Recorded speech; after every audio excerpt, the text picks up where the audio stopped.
All right, Tina, I'm not gonna lie. I'm a sucker for tin packaging. Well, get ready to be disappointed with this tin packaging. Oh no!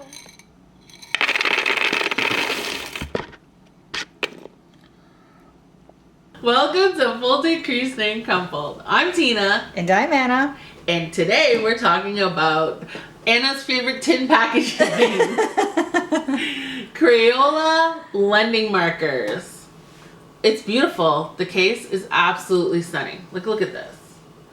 It is pretty. And that is what lured me in. But for how much I paid for it, guys, I don't know. How much feel better. do I want to know? Well, you probably don't, but I'm going to tell you. I paid, so it was about $30. I got it at Michael's, so there was a 30% off, which is like not that much off. I mean, I was really excited, so this is the reason why I was so excited. Because Anna knows that I've been doing a lot of watercoloring with brushes and stuff like that, and I've been getting into it because I just think it's such a beautiful technique that I want to learn. So I've been practicing with it. So I bought a watercolor paper pad, also at Michael's, and this was about 15 bucks for the pad. I mean, it's a heavy duty pad. It's 9 by 12. There's 40 sheets, and you know, it's thick. It's meant for watercoloring, so it's meant for water to, you know, it's not supposed to leak to the other side because it's meant for water. I mean, I don't know how obvious I can be. It's meant for water, so you know it's not supposed to seep to the other side. It's supposed to... We got you. We follow Tina. Thank you, Anna. So, the problem is well, it's not a problem. I've been doing a lot of bullet journaling, and so now I'm on to my October spread. And for that, I was like, oh, I'd like to do something fall, something Halloween-like, right? Obviously, that's usually where people's mind go to. And as Canadians, Thanksgiving is in October, so I thought, I have my theme, whoop whoop. So I thought I'd do something fun with this theme, and maybe I'll use watercolor for one of the weeks. So just to show you, I did a watercolor for like fall leaves dropping and stuff. It's not the best because I'm still learning, but It's a beautiful autumn theme. I did it like that. Oh, those leaves are really good, Tina. Thank you. And so I guess I'll show here, right?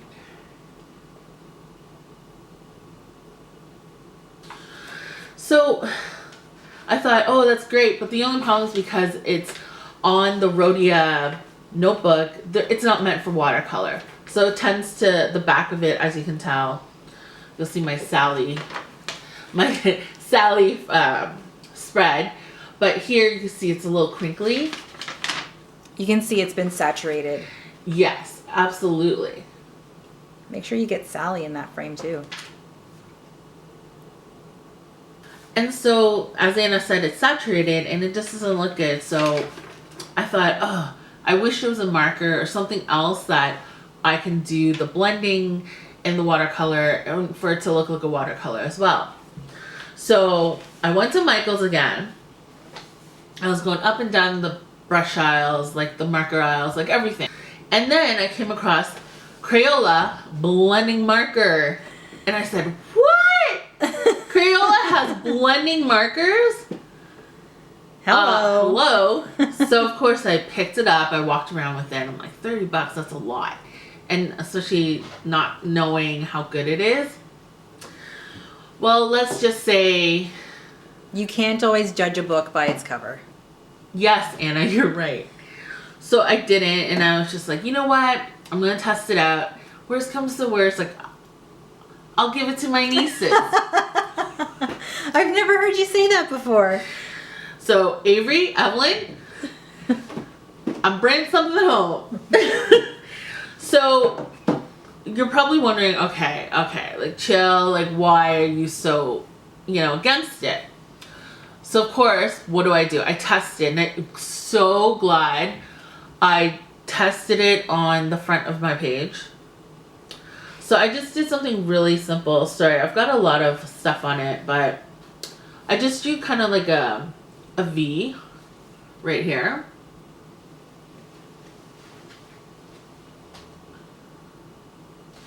And guess what? I took blue and I took orange and I blended them in and it seeped right through. Ooh. And so I thought, oh, and then also bleed to the cover, onto the cover of it as well. So it wasn't just like it bled through the page, it bled through the page to the cover. As you can see here.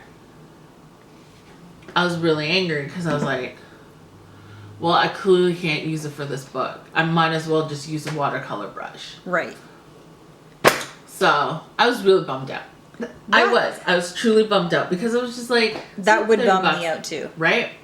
So then I thought, you know what, Tina, that's your fault. Like the Rhodia, Moleskine, all those notebooks are not made for watercolor. You need a watercolor pad or sketchbook that does watercolor, right? What did I say in the beginning? I got me one. Yes. Right? You did. Specifically, you stated you had that book. It says watercolor. So just to kind of give you a brief thing of what I've been doing, learning, is I went to Michael's and I bought these watercolor pencils. If I remember correctly, they were about $11. And there's 12 pieces in it. And then I also, from Jet Pens, bought 2 watercolor brushes. One is a small tip and one is a medium tip. As you can tell, it's already been used.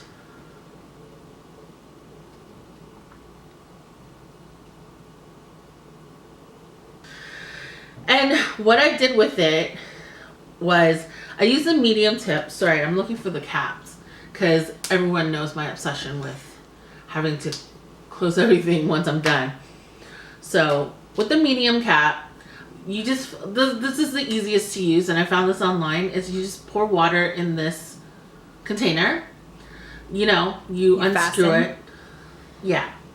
And you unscrew it, put the water in, and then you screw it back in, and then basically, like a calligraphy pen, fountain pen, it just kind of comes down, and the water will, you know, you can start using it.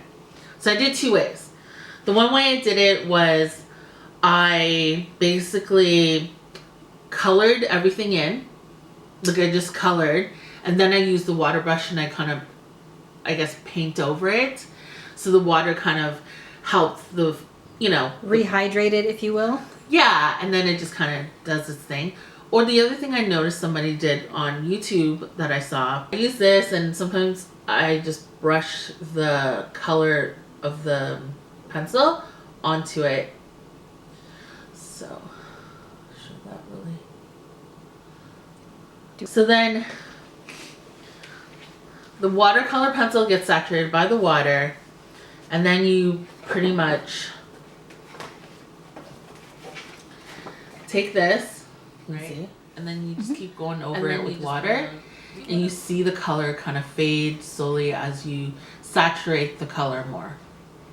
Right? You do circles. I don't know, whatever you want to draw. I'm just using this as an example, but as you can see, you know, this green blob is a bush.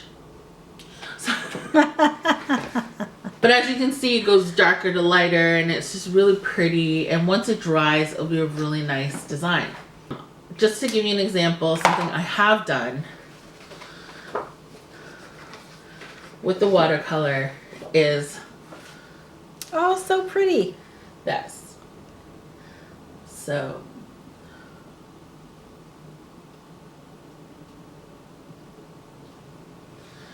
what I did was, obviously, I did the same technique.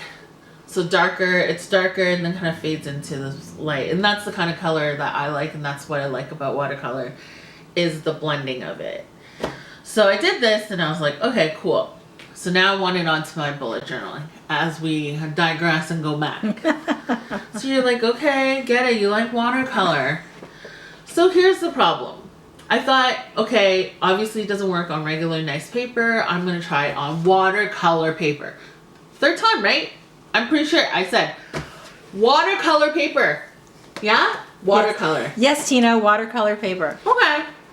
So, of course, let me open up this tin, this beautiful tin can first, before I show you how much I love this. The open tin can, and it comes with these beautiful colors. Right? At first I was like, whoa, I paid way too much for just 8 colors or 6 colors. 8 colors, right? But no, it actually comes with another set down there like this. So even on the packaging, it doesn't specify how many markers were in there? No, it did. Gotcha. I threw the packaging out. Okay. But there is 16. So it comes with 16. Honestly, I looked at the packaging and I totally forgot. So when I opened it up, I had a moment where I was like, whoa, I paid way too much. So it's on me. But it does come with 16. And it's really well secure, as you can see, right? I can... They're in there. They're in there. Beautiful colors. Beautiful. So I opened this up and I thought, okay, cool. This is nice. And it comes with 2 blending brushes. Right? And how I know is because they're colorless. And they're supposed to be colorless. Okay? So I thought, answer all my prayers. I couldn't decide what to draw with the blending markers. So I thought, I'm just going to draw Tina and Anna, like bubble letters, brush lettering, you know. And then at one point I was like, oh, I'll just draw some grass. Honestly, when you see this, please don't judge me. I didn't know what I was doing. Like I knew what I was doing, but I didn't, It's a creative circle, a creative process. Just let it go. It was sad. Anyway. It is what it is. So I basically drew my name and Anna's name different ways, and just to kind of get it. So what I did, how I did it was I took dark purple, for example. I took a dark color and then I outlined Tina, and then I put a lighter color to kind of do shadow, and then I used the blending marker to blend everything. That is how you're supposed to do it. I looked it up, made sure I was doing it right. So, ignore the AM part, but this is what came about. Okay. Anna's trying to be nice. I don't think it looks that bad, but I know you have higher standards. And everyone's always harder on themselves. You're right. And you know how I am. But here's the thing, is like, when you're looking at something like this, where everything's supposed to go dark and blend nicely, and then you look at this, the Anna one I'm okay with. I see what you're seeing, Tina. Yeah, so the Tina part I was like, meh. But here's the thing. What did I say for the 4th time? I'm using watercolor paper, right? Yes. I'm going to flip this. Uh-oh. And not only did it seep through the back, can you see that it also went on to the other page? Yes. I can see it, but I don't think the camera picks it up.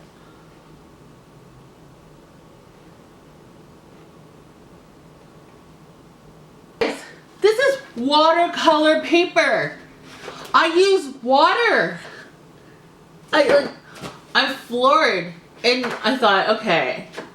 Did it go through the next page as well? No, it didn't go. Any speck counts. Yep, it did.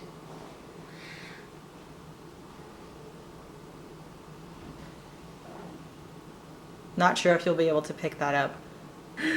But yeah, I was floored. Because then I read somewhere else, like, make sure you get watercolor paper to do the Crayola watercolor blending. You followed the rules. I'm sorry. If anyone else out there really likes this and think I'm incorrect, and maybe I did it incorrectly, please comment below and let me know. Because I really want to do this correctly, and I really love Crayola products, as I've used them in the past. My nieces have used them. Like, I love Crayola. I'm just really upset that this blending marker is a flop for me.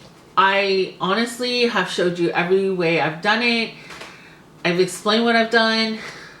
no bueno. No bueno. I'm really sad, but please let me know. I do appreciate it. If anyone has these and are like, oh no, Tina, you're doing it wrong. You should do it like this. I would appreciate it. Because then at least I can maybe do a retraction video and be like, I'm so sorry, it was wrong of me. So-and-so showed me. So, but for now, I looked it up. I went through other people's like pages and stuff like that. And the reviews weren't great, but also I tested out myself for my own preference to, you know, be like, okay, maybe it works for me, not for someone else. Nope, doesn't work for me either. So, well, Crayola, thank you for the beautiful packaging. yeah, the packaging is absolutely lovely, but honestly, I didn't really like it. So that's all I have today. To, you know, I had to share this a little bit. I'm really disappointed because I love Crayola. But honestly, for the third time, if anyone knows, like, if you see it and you're like, it's wrong, just let me know. Anyway, for now, please remember to like, subscribe, and turn on your post notifications. Anna, am I missing anything else? I think you said everything, Tina. Like, subscribe, ring that bell, and everybody stay safe. Ring the bell. Okay, no, we can't sing it. Anyway, peace.